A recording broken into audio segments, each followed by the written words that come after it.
Ya traje al canal una prueba de una chimenea de encendido para el carbón. Era de una marca no muy conocida, la cual la compré por internet. Tardó un total de 25 minutos en encenderlo, pero hay que decir que me quedé corto al llenarla y me faltó un poco de cantidad. Así es que me quedé con la duda de cuánto tiempo tardaría llenándola hasta arriba. Volví a probarla en un short que también publiqué en el canal, pero esta vez llenándola bien de carbón, y tardó un total de 40 minutos en tenerlo listo. Una vez hecha esta segunda prueba, pensé que usando la chimenea de encendido original de Weber, que digamos es la marca referencia en este sentido, y usando briquetas de esa u otra marca, el tiempo bajaría, porque el carbón, sobre todo si es de los económicos de supermercado, tiende a apelmazarse y a no respirar bien el fuego. El tiempo de prender se alarga, así que decidí probarlo. Si quieres ver el resultado, no te pierdas el siguiente vídeo.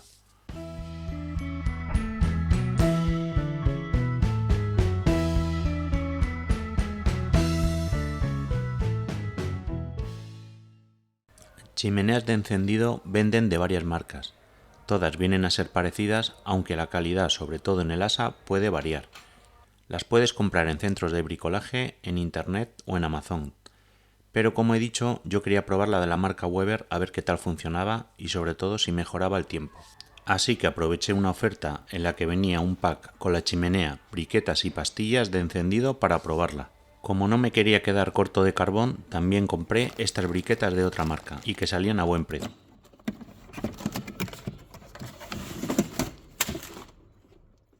Desempaquetamos el producto, vemos que vienen las briquetas dentro del hueco de la chimenea y también unas pastillas de encendido. Quitamos plásticos y etiquetas, no hay que montar nada y parece bien fabricada. Vemos que tiene unas buenas ranuras para que entre el aire y agujeritos para que respire el carbón y también para ver cómo va el proceso. Vamos con las briquetas, vienen en una bolsa de plástico y pone que en 20 minutos estarán encendidas. Tendremos para 3 horas de grill y que son naturales. Aquí vemos cómo son, no manchan apenas las manos a diferencia del carbón.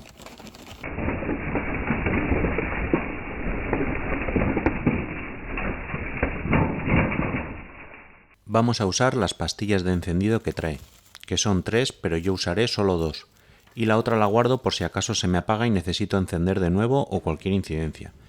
Me gustó que no olían a petróleo como otras pastillas que venden en supermercados. Como se puede ver, con los 2 kilos de briquetas que trae el pack se queda un poco corto, así que terminé de rellenar con las otras briquetas que compré. Enciendo las pastillas, que en caso de no tener también se podrían sustituir con un papel con aceite, que va muy bien. Y coloco la chimenea encima. Empieza el encendido a las 13:43. Vemos que las pastillas van haciendo su trabajo y que todo parece funcionar bien.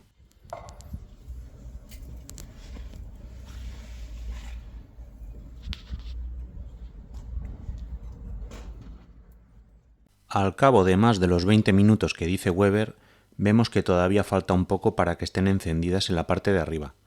Quizás los 20 minutos a los que se refería el fabricante era para los 2 kilos y aquí yo he añadido más cantidad.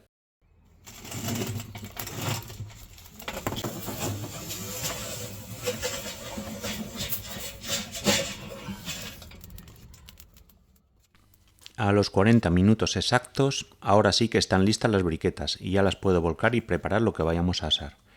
Curiosamente, ha tardado lo mismo que tardó la otra chimenea llena de carbón, o sea que tanto con carbón como con briquetas se ha tardado lo mismo, si bien con chimeneas diferentes.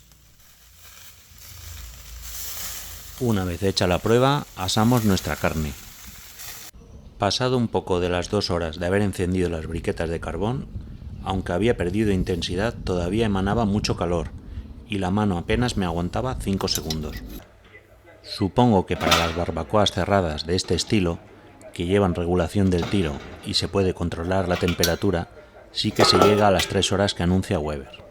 Dejo enlaces de los vídeos a los que hago referencia y si te ha gustado el vídeo te pido que le des al me gusta, te suscribas al canal y nos vemos en el siguiente vídeo. Un saludo.